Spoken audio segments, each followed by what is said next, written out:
बोलती पुस्तके. ज्यांना वाचनाचा नाद, त्यांना बोलती पुस्तके घाली साद. आमचं चॅनल सबस्क्राईब करा आणि सबस्क्राईब करायला इतरांनाही सांगा. नमस्कार श्रोते मित्र हो. बोलती पुस्तके सादर करत आहे लेखक श्री राजेश जगताप लिखित कादंबरी आडूसा. प्रकरण 16वे. एसटी फुपाटा उडवीत आली. 2 प्रवासी उतरले. 4-5 चढले. धनाजी आणि रंगरावाने हात हलवून दोघींना निरोप दिला. कंडक्टरनं धाडकन दार उडून घंटी दिली. फुर्र फुर्र करीत वाट पाहणार इंजिन भुर्र करीत एसटीला घेऊन पळालं. मागे फुपाटा तेवढा उडताना दिसत होता. कोस दीड कोस दोघी बहिणींच्या इकडल्या तिकडच्या गप्पा झाल्या. आणि जिजाबाई काहीतरी आठवल्यासारखं करून म्हणाली, वय गा अख्खे, यशवंता म्हणत होता बंडूचं टपाल आले म्हण. काय म्हणतोय भाऊ? अग त्याच्या पोरीला पाहुणं पाहायला येणार आहेत म्हण. म्हणून तर एवढ्या घाई गर्दीनं निघाली. कोण गावची आहेत पाहुणं? काय की बाई, तसं उलगाडून काय लिवलं नाही. बरं, हे काय का असना, अंगाला हळद लागली म्हणजे झालं. तिचं लवकर कुठं काही जुळलं असं वाटत नव्हतं. पोर अशी आणि तिची आई तशी, दोघी बी सारख्याच. बरं, तो मुक्कामाचं किती दिवस ठरवलंय? जिजाबाईला परतीच्या प्रवासाची काळजी लागली होती. सोमवारच्याला पाहुणे येऊन जातील. म्या बी बघते बुधवारी नाही तर बेस्तरवारी. बंडूला भेटायचं होतं ग, नाही तर तसं बी आई बापाच्या मागं माहेरात असतंय तरी काय. म्या बी पाहते तिकडला हाल हवाला कसा आहे ते. म्हातारा म्हातारी लगे सोडायची नाहीत. 4-8 दिवस राहून ठरवती काय करायचं ते मग, जिजाबाई म्हणाली. आईला आणि मावशीला गाडीत बसवून धनाजी घरी आला. रंगराव तिकडेच देवळाजवळ जोडीदारांसोबत गप्पा मारीत बसले. पारू ओसरीतच उदासवाणी बसली होती. काय झालं ग? तोंड काहून उतारलंय? आव आत्या नाही ना, घर कसं सुनं सुनं वाटतंय. अय्या, तो माझं मना आणि तू या वाचून कर्मना म्हणतात ते काय खोटं नाही. आवर पटकन, मला आणि काय पाहिजे? म्या बी येते, घरात मन नाही लागायचं. अगं पर दादा. धनाजीला बापाची काळजी वाटत होती. आता बरं वाटतंय त्यांना. काहून काळजी करताय? आणि गाय वासरू त्यांना कोण बघणार? धनाजीची दुसरी काळजी, त्यांना बी नेऊ संग. बरं, म्या आज एकला जाऊन येतो. उद्या आपण तिघं बी जाऊ. बघू दादा काय म्हणतात ते. मी आज जनावरं पाणी पाजून आणतो. तो तयारी करून ठेव. थांबा, म्या बी येते, पाण्याच्या 2 खेपा आणते. हंडा कळशी घेऊन पारू निघाली. बारवावर अंजी भेटली. पारू, तुही सासू कुठे गेली ग सकाळी सकाळी? अगं माहेरला गेली या. माही सासू बी आज गायवाडीला खेटीला जाणार आहे ग. दुपारी येते म्या, चालेल का? ये ना, तेवढीच मला बी सोबत होईल. धनाजी जनावराला पाणी पाजून परत येईपर्यंत तिच्या 2 खेपा झाल्या. धनाजीचा भाकर तुकडा बांधून पारू त्याची वाट पाहत बसली. धनाजीनं गाय गोठ्यात बांधली. बैलगाडीला जुंपून मळ्याची वाट धरली. पारू ओठ्यावर आली. वळचणीला पाहिलं. चिमण्यांची जोडी दिसली नाही. कुठे गेले असतील दोघे, असा विचार करू लागली. घरात एकटीला कसं तरी वाटू लागलं. मग गोठ्यात चक्कर मारून आली. वासराला कुळवारून पाणी पाजलं. गाईच्या पाठीवरून हात फिरवला. चिमणीसाठी पाण्याची वाटी ठेवून दाणे टाकले. जेवणासाठी सासऱ्याची वाट पाहू लागली. मुठभर शेंगा घेऊन ओसरीत बसली. एक एक शेंग फोडून शेंगदाणे उगाच चावत बसली. अंजी तिच्या लेकराला काकुटला मारून आली. लेकराला खाली ठेवून टेकली. आज उपास बिपास आहे का काय, असं विचारित 2 शेंगा उचलून फोडल्या. दाणे काढून लेकराच्या तोंडात घातले. उपास नाही ग, उगा आपला असंच मामंजी बसले देवळाक, ते आल्यावर जेवण म्हणलं. तसं बी आज जेवूशीच वाटना पाय. काहून ग? अगं सासू नाही ना, घर सुनं सुनं वाटतंय. चल घरात, बारक्याला गोळ देते, चल. दोघी उठून घरात आल्या. पारून शेंगा आणि गूळ अंजीच्या पुढं ठेवला. तो आबी जेवून घ्यायचं होतं, अंजीनं सुचवलं. अगं पर सासरा अवचित आला म्हणजे झालं का घोटाळा, म्हणतील माया अदुगर जीवली. ते बी खरंच आहे. सासूर वाशिनीचा झलमच वाईट. असं करू नको न तसं करू नको, विचारल्या बिगार एक पाऊल बी टाकता येत नाही.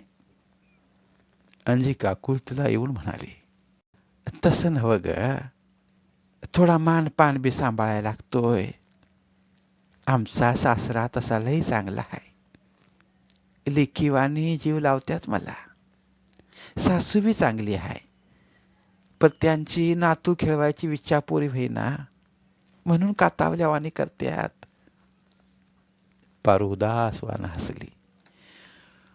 मग घे की जेवून.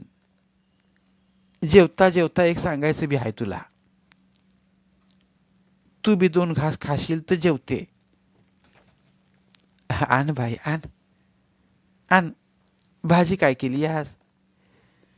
भेंडी आणि सुक्का झुणका, असं म्हणून पारू जेवणाचं ताट आणण्यासाठी उठली. एकच ताट आण ग पारू, संगत जेवू. पारूनं जेवणाचं ताट आणलं, पाण्याचा तांब्या आणला. दोघे जेवू लागल्या. बारका जेवला का नाही, त्याला बी भरीव की. अगं आम्ही जेवूनच आलतो, पण तो हा आग्रह मोडता येत नाही. काय सांगत होती ग? पारूनं विचारलं.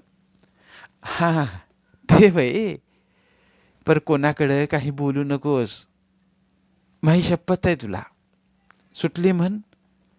सुटली. अगं परवाच्याला सुशी आलती. ती म्हणत होती तुझ्या सासूनं भीमाईकडून कोंबडं नेलतं म्हण. त्यांचं जागरण होतं त्या दिवशी ग. गपचीप तुमच्या म्हसोबाला कापलं आणि त्याचं मटण यांच्या बोकड्याच्या मटणात घातलं. समद्याला प्रसाद मिळायला पाहिजे म्हण, आणि म्हणली ही भानगड तुमच्या घरात कोणालाच ठावं नाही.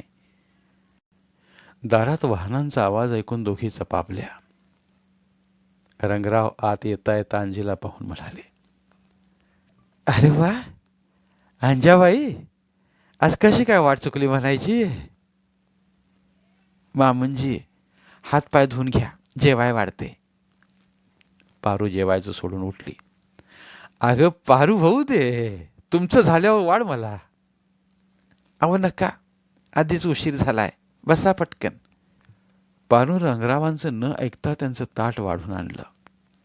सतरंजी घालून शेजारी ताट ठेवलं. रंगराव जेवण उरकून म्हणाले,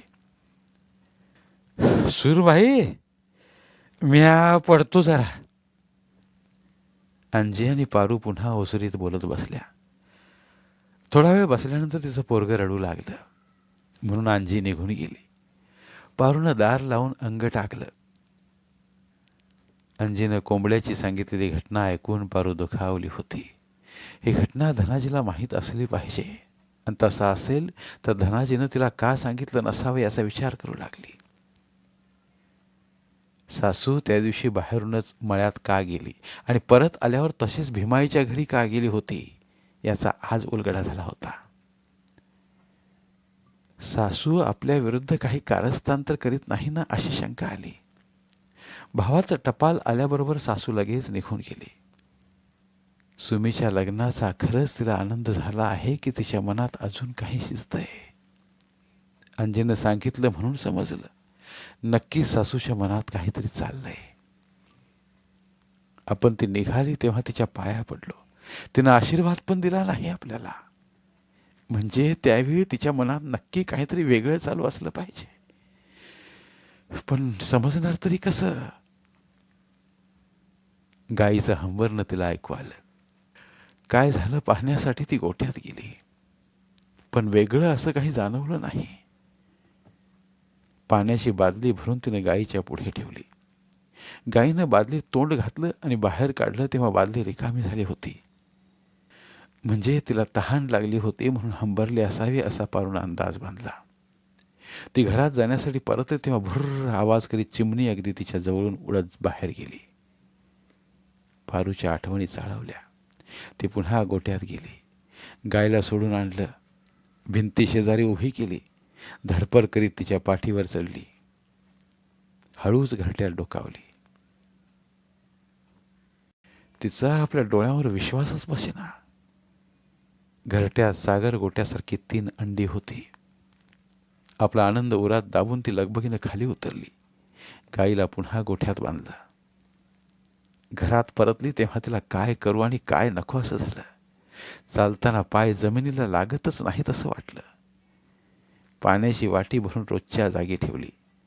मूठभर दाण्याऐवजी पसाभर दाणे टाकले. चिमणी थोड्या दिवसात आई होणार ही भावनाच तिला सुखावून गेली. खरं म्हणजे आई होण्याच्या पाऊल वाटेवर तिचंही पाऊल पडलं होतं. पण तिच्या मनाला अजून खात्री वाटत नव्हती. 2 महिने उलटून गेले होते पण तिचा पदर ओला झाला नव्हता.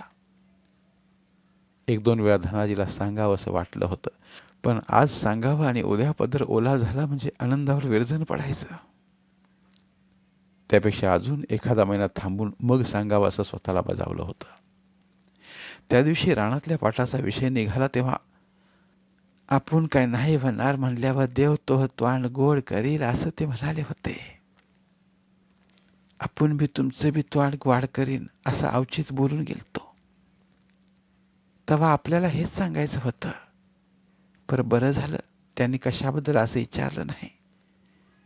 तसं विचारलं असतं तर मग खोटं बोलायला जमलं नसतं आपल्याला. विचार करता करता स्वतःशीच हसली. पोटावरून हात फिरवला. एक मुका घेतला. दिवस कलता कलता थकून भागून धनाजी घरी आला. दिवसभर वखरावर उभं राहून त्याचे पाय लाकडावाणी कडक झाले होते. पारूनं त्याला ऊन ऊन पाणी अंगावर घ्यायला सांगितलं. जेवता जेवता पारूनं त्याला विचारलं, रान किती तयार झालं व?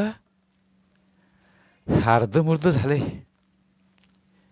उद्याचा दिस खपाया लागेल. मंगळवारी नाही तर बुधवारी पाबर धरता येईल. मग उद्याचं काय? काय म्हणजे मी ऐकू का कसं? पारूनं उत्सुकतेनं विचारलं. आली तर चालेल. काश्या धसकाट काढून टाकता येतील. दादा काय म्हणतात? विचारलं का नाही? नाही विचारलं. ते पार दुपारच्याला आलते. जेवलं मग झोपलं. म्या बी विचार केला. आत्या नाही ती घरात. त्यांना बी करमत नसन. सकाळी तुम्हीच विचारा की. रात्री जेवताना धनाजी बापाला रानात येणार का असं विचारण्याचा विचार करत होता. पण त्याची हिंमत झाली नाही. दिवसभर काय केलं अशी विचारपूस करून वेळ मारून नेली होती. चतकोरभर भाकर बापाला आग्रहाने जास्त खाऊ घातली होती. रात्रीची भांडी कुंडी आवरून पारू झोपायला आली तेव्हा तेलाची वाटी घेऊन आली. तेलाने धनाजीचे पाय चोळून दिले. डोक्यावर तेल घालून चंपी करून दिली. त्यामुळे त्याच्या डोळ्यावर झापड आली. बोलता बोलता तो झोपी गेला. तेही त्याच्या शेजारी कलंडली. त्याचा हात हातात घेऊन हलकेच पोटावर ठेवला. एक गोड संवेदना जाणवली. मग त्याच्या बोटात बोट गुंफून डोळे मिटले. बेडकांची डराव डराव आज अंगाईप्रमाणे वाटत होती. ते ऐकता ऐकता कधीतरी डोळा लागला. धन्यवाद. उर्वरित कादंबरी पुढील भागात.